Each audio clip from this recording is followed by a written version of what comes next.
नमस्कार दोस्तों, मैं आशीष कुमार तिवारी और आज की इस वीडियो में हम लोग 4 मेजर लर्निंग्स की बात करने वाले हैं। आपको पता है कि संदीप माहेश्वरी सर और डॉक्टर विवेक बिंद्रा सर के बीच में जो कंट्रोवर्सी चल रही है, अब ये जो पूरा मामला है ये कोर्ट में पहुंच गया है। अगर आप इंतजार कर रहे हैं कि कोई वीडियो क्यों नहीं आ रही, संदीप सर कोई वीडियो क्यों नहीं बना रहे या फिर विवेक सर कोई वीडियो क्यों नहीं बना रहे, तो 16 जनवरी तक कोर्ट ने इन दोनों ही लोगों को रोक दिया है किसी भी प्रकार की डिफेमेटरी वीडियो डालने से। यानी कोई भी ऐसी वीडियो जो अपमान सूचक हो या फिर मान हानिकारक हो, ऐसी वीडियोस अब ये दोनों ही लोग ना तो सोशल मीडिया पे अभी अपलोड कर सकते हैं और ना ही ऑफलाइन इन मुद्दों पे बात कर सकते हैं। कोर्ट ने रोक लगा दिया है। तो आइए इस पूरे कंट्रोवर्सी से 4 मेजर लर्निंग सब तक लेते हैं। लर्निंग है प्रतिज्ञा से जुड़ी हुई। आपने देखा होगा और अभी स्क्रीन पे भी आ जाएगा कि 20 नवंबर को हिंदुस्तान टाइम्स में पूरे एक पन्ने की फ्रंट पेज पे एक एड आई जो कि संदीप माहेश्वरी सर की एड थी। 1-to-1 सेशन के बारे में ये था और इसके बारे में काफी बातें हुई और बहुत सारे लोगों ने कहा कि सर ने एक प्रतिज्ञा ली थी कि वो किसी से भी 1 रुपये नहीं लेंगे अपने सेशन के, तो फिर ये एड क्यों। और उसके बाद कुछ मेल्स भी कहीं ना कहीं पब्लिक में आए जहां पे 36 लाख रुपए सर की फी है 2 घंटे की, और अगर कोई सर के पास आता है तो फिर 9 लाख और जीएसटी अलग से। मैं कहता हूं कि वो 36 करोड़ भी लेते तो आप कुछ नहीं बोलते, अगर वो 9 करोड़ रुपए भी लेते तो आप कुछ नहीं बोलते। डेफिनेटली क्यों बोलते आप? अगर उनके पास वो नॉलेज है, अगर उनके पास वो एक्सपीरियंस है जिससे किसी का बिजनेस बढ़ सकता है, तो वो 2 घंटे का अगर 36 लाख ले रहे हैं या 9 लाख ले रहे हैं तो इसमें कुछ भी खराबी नहीं है। फिर प्रॉब्लम कहाँ पे आई? लोग उंगली क्यों उठा रहे हैं? क्योंकि उन्होंने एक प्रतिज्ञा ले ली थी। मैंने प्लेज लिया था जब मैंने अपने सेशंस करने शुरू करे थे कि मैं अपनी पूरी जिंदगी में किसी से भी 1 रुपए भी नहीं लूंगा अपने इन सेशंस का। अब मैं उस प्लेज में एक और लाइन ऐड करना चाहता हूं कि सिर्फ जीते जी ही नहीं, मरने के बाद भी मेरे सेशंस फ्री ही रहेंगे। अब इस बात को समझिए, क्या ये जरूरी है कि हम पब्लिकली कोई प्रतिज्ञा लें? अगर वो इस प्रकार की कोई प्रतिज्ञा नहीं लेते और शायद ये कहते कि मैं ज्यादा से ज्यादा ये कोशिश करूंगा ये करने की या फिर ऐसा ना करने की या फिर ऐसा करने की, तो शायद ये उंगली ही ना उठती, शायद लोग सवाल ही ना उठाते। अच्छा, सवाल इसलिए भी उठे कि उस पे जो swot.com जिस वेबसाइट का वहां पे उस एड में बात की गई है, जहां वो एड है वहां वेबसाइट भी एक दी गई है, तो www.swot.com वो वेबसाइट अभी नहीं खुल रहा। तो कहीं ना कहीं इस पे प्रश्न चिन्ह उठता है कि 20 नवंबर अभी हाल की ही बात है और आप 20 नवंबर को 50 लाख 60 लाख रुपए लगाते पूरे ऐड पे और अचानक से वो वेबसाइट ही नहीं चलता। इसका क्या मतलब है कि आप भी कहीं ना कहीं चिंतित हैं क्योंकि आपने कोई ऐसी प्रतिज्ञा की थी। मैं कह रहा हूं, आप सबको पता होगा महाभारत में 9वें दिन जब भीष्म पितामह लड़ रहे थे तो ऐसा लग रहा था कि भीष्म पितामह को रोकना नामुमकिन है। ऐसा लग रहा था कि अब ये युद्ध आज ही समाप्त हो जाएगा और भीष्म सबको मार देंगे। और अर्जुन को उस समय तक भीष्म को मारने की कोई खास इच्छा नहीं हो रही थी।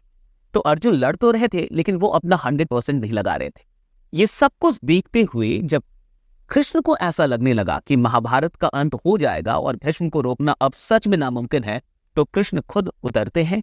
वो ऐसा कई जगहों पे दिखाया जाता है कि वो एक रथ का पहिया उठाते हैं और कुछ जगहों पे ये भी दिखाया जाता है कि वो सुदर्शन चक्र ले लेते हैं। और फिर इसके बाद भीष्म अपने हथियार जो कुछ भी उन धनुष जो भी चीजें थी उसे छोड़ देते हैं। लेकिन यहाँ एक सवाल उठता है कि कृष्ण ने ये प्रतिज्ञा ली थी कि वो निहत्थे रहेंगे, वो किसी भी अस्त्र और शस्त्र का इस्तेमाल नहीं करेंगे। फिर कृष्ण ने किस प्रकार से और क्यों ये प्रतिज्ञा तोड़ने के लिए वो तैयार हो गए और उन्होंने अस्त्र और शस्त्र उठा लिए? सवाल जब ये हुआ कृष्ण से, तो कृष्ण ने कहा कि मैं भगवान हूं और मुझे पता है कि मेरा अवतार यहाँ पे क्यों हुआ है। मैं धर्म की रक्षा के लिए आया हूं और अगर धर्म की रक्षा के लिए मुझे सैकड़ों हजारों प्रतिज्ञाएं भी तोड़नी पड़े तो मैं तोड़ूंगा, लेकिन धर्म की रक्षा करूंगा, फिर चाहे दुनिया मेरे बारे में कुछ भी क्यों ना बोले। समझिए, भीष्म की प्रतिज्ञा ही थी जिसे उन्होंने नहीं तोड़ा, जिसके चलते महाभारत हुआ। अगर दुष्ट दुशासन जिस समय द्रौपदी का चीर हरण कर रहा था उस समय भीष्म अपनी प्रतिज्ञा को भुला देते, क्योंकि भीष्म ने प्रतिज्ञा की थी कि वो हमेशा हस्तिनापुर के सिंहासन की सेवा करेंगे, और इस प्रतिज्ञा के चलते वो कुछ भी नहीं बोल पाए। पांडवों पे अत्याचार होता रहा, द्रौपदी का चीर हरण होता रहा और फिर भी भीष्म चुप थे। अगर भीष्म चाहते तो ये सब कुछ नहीं होता, लेकिन एक व्यक्तिगत सम्मान को धूमिल होने से उन्होंने बचा तो लिया, लेकिन राष्ट्र संकट में चला गया। अब समझिए, इंसान अपने सम्मान के लिए कई बार इतना चिंतित हो जाता है कि वो राष्ट्र की चिंता छोड़ देता है, धर्म की चिंता छोड़ देता है, सत्य की चिंता छोड़ देता है। अगर भीष्म अपने सम्मान को धूमिल होने देते और अपनी प्रतिज्ञा तोड़ देते तो शायद महाभारत ना होता। मुझे लगता है कि अगर आपने मान के चलिए कोई प्रतिज्ञा ली भी ली है तो उसे तोड़ने में मत डरिए। अगर वो सत्य के लिए है, अगर वो सही चीजों के लिए है, तो वो प्रतिज्ञा तोड़ी जा सकती है। सीख ये भी है कि हम किसी भी प्रकार की प्रतिज्ञा को पब्लिक में ले ही ना। अच्छा होता कि हम अपने परिवार में और अपने 10 लोगों के बीच में, जो अपने क्लोज वंस हैं, जो फ्रेंड्स हैं आपके, उनके बीच में कुछ करने ना करने की प्रतिज्ञा ले लें। क्यों? क्योंकि अगर कोई ऐसा अवसर आया भी तो वो आपको टोकेंगे कि आप अपनी प्रतिज्ञा तोड़ रहे हैं, और आपको उन 10 लोगों को समझाना होगा कि आप जो कर रहे हैं वो क्यों सही है, आपको क्यों अपनी प्रतिज्ञा तोड़नी पड़ रही है। मेरे ख्याल से किसी भी प्रतिज्ञा को पब्लिकली लेना तब तक जरूरी नहीं है जब तक कि ये बहुत अधिक आपके लिए, मतलब संकट में कोई बात आ गई हो, कोई मजबूरी आ गई हो और ऐसा हो कि अब इसका कोई ऑप्शन ही नहीं है, तभी आपको प्रतिज्ञा लेनी चाहिए। बाकी आपको क्या लगता है आप कमेंट में बताइएगा। दूसरी लर्निंग पे आते हैं। दूसरी लर्निंग है अंडर प्रॉमिस ओवर डिलीवरी। अगर आप बिजनेस कर रहे हैं तो एक बात को हमेशा याद रखिए कि इसी सिद्धांत पे काम कीजिए, बोलिए कम कीजिए ज्यादा। अगर आप मान के चलिए आप किसी से कहते कि आप मेरे घर पे आ जाओ और मैं आपको 100 रुपए दूंगा, और वो बंदा आपके घर पे आता है और आप उससे 95 रुपए दे के भेजते हैं, या 99 रुपए ही क्यों ना दे दे, वो इस बात को याद नहीं रखेगा कि उसे आपने 99 रुपए दिए, वो इस बात को याद रखेगा कि आपने 1 रुपये उसे नहीं दिए। इंसान की ये कहीं ना कहीं एक साइकोलॉजी है कि इंसान क्या नहीं मिला इस पे ज्यादा फोकस करता है, क्या मिल गया इस पे फोकस नहीं करेगा। आपने जो भी वादा किया था, अगर उन वादों में आप 90% भी पूरा कर देते और 10% छोड़ देते, 10% आप पूरा नहीं कर पाते, तो उससे वो चीज याद रहती है। इसलिए कोशिश कीजिए कि आप जो कुछ भी प्रॉमिस कर रहे हैं वो कम हो, और जो कुछ भी डिलीवर कर रहे हो वो ज्यादा हो। अंडर प्रॉमिस ओवर डिलीवरी, यानी बोलिए कम कीजिए ज्यादा। आज अगर डॉक्टर विवेक बिंद्रा सर की एक वीडियो संदीप माहेश्वरी सर ने भी दिखाई, जहां वो कहते हैं कि हम 10 लाख रुपए कमाएंगे, आपको, आप 10 लाख कमाने के लायक मैं आपको बना दूंगा, महीने के 10 लाख रुपए आप कमाएंगे। आज इस पे बात क्यों हो रही है, वो वीडियो क्यों दिखाया जा रहा है? क्योंकि वहां 10 लाख की बात हो गई है। गारंटी दे रहा हूं 10 लाख रुपए महीना पे आप पहुंचेंगे, नहीं पहुंचे तो मेरे पास आके पैसा वापस मांग लेना। तो जब भी आप प्रॉमिस बड़ी करेंगे तो कहीं ना कहीं बहुत ऐसे लोग होंगे, शायद वो उसे पूरा ना कर पाए या आप उसे पूरा ना कर पाए, तो फिर लोग सवाल उठाना शुरू कर देते हैं। इसलिए अगर आप बिजनेस कर रहे हैं या बिजनेस करने के बारे में कभी भी सोचे, तो मुझे लगता है अंडर प्रॉमिस ओवर डिलीवरी, इस फंडे पे काम कीजिए, बहुत ही मजे मजे में काम चलता रहेगा। तीसरी लर्निंग पे आते। तीसरी लर्निंग है किसी भी सिचुएशन को या इंसान को जज करने में जल्दीबाजी ना करें। So don't be in a Hari in judging people और सिचुएशन, यानी लोगों को जज करने में या फिर सिचुएशन को जज करने में हड़बड़ी मत कीजिए। संदीप माहेश्वरी सर ने अपनी पहली वीडियो में किसी का भी नाम नहीं लिया था, ये बिल्कुल सच है, लेकिन इधर से विवेक बिंद्रा सर थोड़ी सी जल्दीबाजी कर गए और संदीप माहेश्वरी सर ने ये जल्दीबाजी की कि उन्होंने विवेक बिंद्रा का पक्ष नहीं सुना, उन्हें अपने चैनल पे नहीं बुलाया।